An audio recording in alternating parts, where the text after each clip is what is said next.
Temos o grato prazer de acolher aqui na RFI Gueni Pires. Obrigado, Gueni, por ter vindo Obrigado aqui eu. à RFI. É um prazer então acolhê-lo. Gueni Pires, que é um cineasta cabo-verdiano radicado há largos anos na Califórnia, nos Estados Unidos da América. Vamos necessariamente falar de cinema e de um festival que vai ter lugar no Sotavento cabo-verdiano, na Ilha do Fogo. Será em novembro.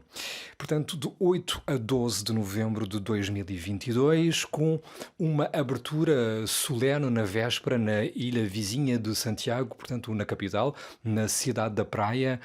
O que é então o Jar Fogo International Film Festival e quais são os principais ingredientes desta segunda edição? Muito obrigado pelo convite. O Fogo International Film Festival é um projeto criado pela Cham Film e seus associados. É um projeto que visa promover o cinema africano e promover a lusofonia no sentido de que temos um destaque particular para os cineastas que fazem cinema na CPLP. Outro aspecto importante deste festival é que este festival tem três vertentes. Uma vertente que é a educação e artes visuais, depois o festival em si e depois trocas entre universidades e académicos. Portanto, são os três pilares fundamentais. Ou seja, há a promoção do cinema audiovisual, há também a capacitação dos jovens, não é? Exatamente, e isso é muito importante para nós porque queremos envolver a juventude e queremos envolver as escolas nas atividades do festival. Por isso, temos um programa vocacionado para as escolas, para os três municípios da ilha. Estamos a falar dos mosteiros de São Filipe e de Santa Catarina. Exatamente. E em relação ainda ao festival, podemos dizer que este festival é um festival que vai no segundo ano, mas que já no ano passado já tinha marcado uma presença muito forte na Ilha do Fogo, em Cabo Verde, sobretudo porque era a primeira vez que tínhamos oportunidade para trazer dezenas de cineastas de Foi precisamente em várias partes novembro, do mundo. depois de um grande adiamento, vários Exatamente. adiamentos por causa da pandemia, não é? Exatamente, sim. Depois da várias eh, Adiamentos da adiamentos data, não é? e conseguimos finalmente realizar em novembro no ano passado com um grande programa, um programa que foi muito bem divulgado pela Rádio e Televisão de Cabo Verde, mas também que para nós serviu para aprender várias coisas que este ano, com a programação que pretendemos fazer, com a abertura na Cidade da Praia, com homenagem a várias personalidades do mundo do cinema africano, sobretudo com Osman Sambene, Safi Faye e Dom Pedro vão ser homenageados, os nossos homenageados este ano, além de outras atividades que vamos ter também. Vamos ter workshops nas universidades de Santiago, na Cidade da Praia, e também vamos ter a presença de cineastas estrangeiros que vão poder também dar masterclass e fazer a produção com os convidados locais,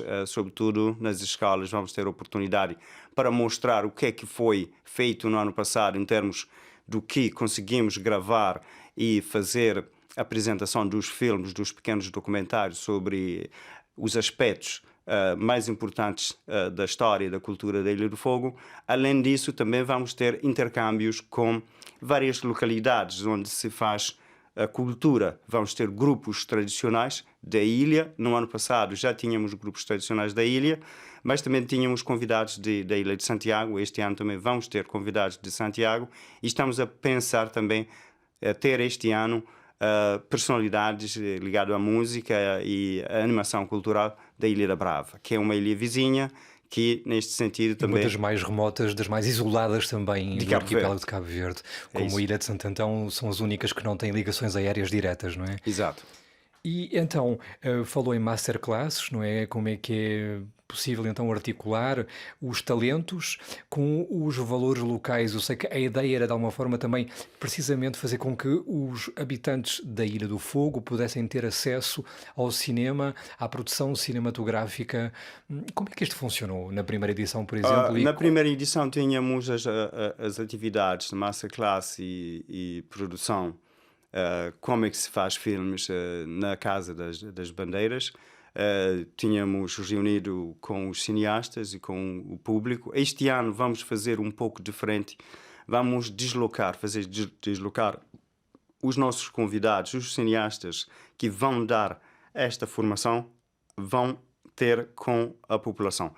Em Chão das Caldeiras, onde tivemos a abertura do festival e onde vai ser novamente a abertura do festival este ano na Ilha do Fogo, tínhamos oportunidade de reunir os jovens locais e a população no sentido deles poderem perceber e também visualizarem o filme O Último Desejo do Vulcão em primeira pessoa, porque o filme já tinha andado a alguns lugares, mas não tinha chegado a Estamos Cabo a falar Verde e a de Ilha do um Fogo. dos seus filmes, não Sim. é? Então, neste caso, para este ano, vamos diversificar, vamos ter atividades em Chão das Caldeiras, mas também vamos para outras localidades, no sentido de dar oportunidade aos jovens locais que às vezes não têm possibilidades de deslocar a São Filipe, ou Cova Figueira ou Mosteiros, porque estão um pouco mais afastados, de modo que vamos a várias localidades e levar o cinema para eles. No sentido também de poder ouvir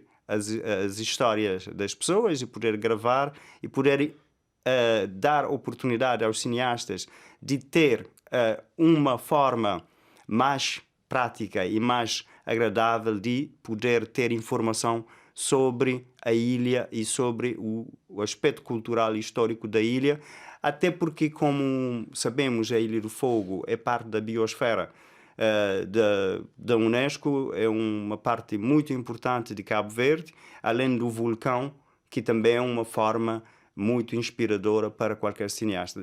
Esta oportunidade, porque normalmente os cineastas vão aos festivais, depois dos festivais vão para a vida deles. Neste caso é um pouco diferente. Nós damos oportunidade aos cineastas de mostrar o seu trabalho, mas também de poder interagir diretamente com a população. Mas acho que a questão que as pessoas se colocarão necessariamente é que tipo de festival é que é, porque quando se pega na sua obra, você esteve muito ligado aos documentários e é um festival que se interessa mais pela parte documental, pela ficção, por ambos. Como é que vocês têm construído a fisionomia do vosso festival? Nós damos oportunidade a todos os filmes, mas focalizamos com certeza em ficção, documentário e animação. Por quê? Porque nós recebemos filmes de todo o quadrante do mundo, das várias paragens do mundo. No ano passado tínhamos 125 filmes selecionados, mas somente 29 filmes entraram em competição. Este ano vai ser a mesma coisa. Vamos ter um número acima de 100 filmes que vão ser selecionados, mas só vamos ter em competição 25 filmes. Destes 25 filmes vão entrar filmes de ficção, filme documental e também animação. Temos um segmento, por assim dizer, dentro do festival que é para receber filmes dos estudantes. Mas este segmento vai também ter prémios. E, além disso, uma coisa que é importante perceber neste Film Festival é que este Film Festival tem uma vertente muito importante que é dar voz aos cineastas do sexo feminino, porque normalmente participam em vários filmes, mas têm pouca oportunidade para ser diretor de um projeto, de um filme. Então, neste sentido, damos também um grande destaque aos cineastas do sexo feminino. Já se falou da lusofonia da CPLP, a Comunidade dos Países da Língua Portuguesa, mas vocês também se interessam particularmente pela região das Caraíbas e da África Ocidental, não é? Com certeza, porque este festival é um festival de África, da região ocidental, mas também é um festival que está muito ligado à diáspora. Portanto, nós estamos preocupados com a África no geral, mas também estamos preocupados com a região da Caribe, porque tem também um cinema similar à nossa região e tem uma história comum da escravatura, etc. E depois tudo isso achamos que é muito importante também dar oportunidade aos cineastas daquela região poderem também participar conosco. Além de termos também outros filmes, temos muitos filmes, por exemplo, da Ásia, e sobretudo Índia, e temos também filmes de Turquia, do Irã, etc. Temos várias solicitações. Este ano, até um momento, temos 450 filmes inscritos, mas vai ter muito mais, perto de 1000 filmes, possivelmente, vão ser submetidos. É claro que não é possível mostrar tudo, mas vamos fazer. Eu não sou parte da seleção dos filmes, mas o júri internacional, que é encabeçado pelo Chiquet, que é um diretor do África, da Silicon Valley Africa Film Festival em Califórnia, e já estão a preparar o trabalho da seleção, de modo que na primeira semana de setembro já teremos uma programação em termos de números de filmes e dos países, etc. E na segunda semana de outubro os cineastas serão avisados se são selecionados ou não. Porque grande parte dos organizadores estão simultaneamente entre Cabo Verde e precisamente o estado norte-americano da Califórnia, não é? Exatamente. Eu queria que voltássemos um bocadinho aos cineastas que vão ser homenageados. Citou alguns deles, não vamos poder, se calhar, entrar no detalhe de todos eles. Citou, por exemplo, um que é lusófono, não é? E que está radicado aqui em Paris, que é Dom Pedro, que é angolano. Conte-nos lá, então, o porquê desta opção. Não, é que Dom Pedro, o trabalho de Dom Pedro é um trabalho já reconhecido por várias cadeias internacionais, vários canais e várias salas, etc. E Dom Pedro é um cineasta que tem trabalhado muito a questão da história de África e sobretudo de Angola. E por sugestão várias dos organizadores do festival, como temos este conceito de homenagear as pessoas em vida, então Dom Pedro é um dos escolhidos para 2022. Além de, no ano passado, já tínhamos homenageado cineastas, por exemplo, como Flora Gomes, da Guiné-Bissau, mas ainda temos uma lista grande que vão fazer parte dos próximos festivais, e inclusivamente deste festival. Por que Dom Pedro outra vez?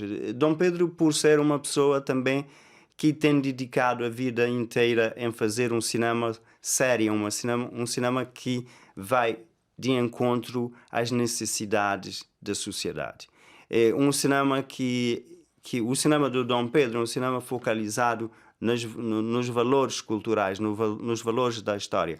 E este festival também tem este interesse em promover este tipo de trabalho. Por isso escolhemos Dom Pedro, assim como vamos ter também outras personalidades locais da Ilha do Fogo, que são os fazedores da cultura, e estamos a pensar em homenagear também a figura feminina de uma senhora que é muito conhecida na Ilha do Fogo, chama-se Dominguinha Truca, em crioulo. O nome dela é Domingas, mas é uma personalidade que está muito ligada às festas das bandeiras, etc. E então temos o interesse de dar esta oportunidade para poder também homenagear outras personalidades que não sejam só do mundo do cinema. E finalmente gostaria que falássemos um bocadinho da sua trajetória. Portanto, Ok. fez há pouco referência precisamente ao último desejo do vulcão. Nós seguíamos precisamente uma das famílias mais conceituadas da Ilha do Fogo, com ligações aqui à França, nomeadamente. O coração de Amílcar Cabral, um ideólogo das independências de Cabo Verde e da Guiné-Bissau, que tinha uma dimensão como Kwame Nkrumah, como o Patrício Lumumba, porventura. Contracto que também pegava numa questão extremamente bastante sensível que une Cabo Verde e São Tomé e Príncipe, que se prende com a ida dos contratados no período colonial de Cabo Verde para trabalhar, nomeadamente nas roças de São Tomé e Príncipe. Portanto, um apetite pelos temas ligados à história, não é? Que se traduzem através de filmes próximos do registro documental. Como é que você forjou esta sua carreira? É uma coisa que difícil de explicar em uma entrevista assim, mas simplesmente dizer que teve oportunidades e agarrei as oportunidades que foram aparecendo na minha vida e a oportunidade de filmar Contrato também era especial porque era a história do meu tio que tinha ido para São Tomé há 44 anos antes de eu ter nascido. Depois, neste filme, fazemos o reencontro primeiro com a minha pessoa, depois com o resto da família e depois também o sofrimento, a escravatura, a questão da escravatura numa outra forma, numa outra dimensão. Hoje, em São Tomé é uma coisa incrível, é uma coisa que não é possível descrever. A A quantidade de não pessoas ser. que não consegue voltar à terra natal, que Sim. não tem meios, que nunca terá meios para o fazer, não é? E que vai perdendo a A ligação. ligação, a ligação com as raízes, com a cultura, mas que estando em São Tomé continua falam o crioulo, como é que a chupa, tem a tradição, fazem essas tradições, etc. Muito embora muitos deles já estão mais santomenses e pessoas mais ligadas com as ilhas do que as ilhas de Cabo Verde. Tivemos oportunidade de fazer este filme porque era necessário dar voz aos que não têm voz. E a gente de São Tomé, de facto, até hoje, ainda não tem uma voz. É necessário que quem de direito, as organizações, os governos dos países de São Tomé, Cabo Verde, Portugal e Nações Unidas pudessem tentar a fazer algo que pudesse ajudar as pessoas de São Tomé, para os que querem de facto voltar, puderem ter condições de voltar, mas os que querem ficar lá para ter uma vida digna da humanidade, como nós todos temos direito a uma vida melhor. E, em relação ao filme Contrato, era necessário também focar na questão da história dos contratados. Isso creio que é bem evidente no filme, mas também a parte humana, a parte da discriminação, a parte do sofrimento humano, para mim, é o tema mais forte do filme. A desconexão das pessoas, a separação. A separação. O filme abre com a separação entre a minha mãe e o meu tio, que depois, 44 anos depois, voltam a reencontrar. Então, este filme para mim é muito especial, mas posso também falar do filme Amílcar Cabral, Coração de Amílcar Cabral. É um filme diferente, é um filme que narra a história da vida de Amílcar Cabral, a influência que Amílcar Cabral tem na minha pessoa, como cineasta, mas como cidadão.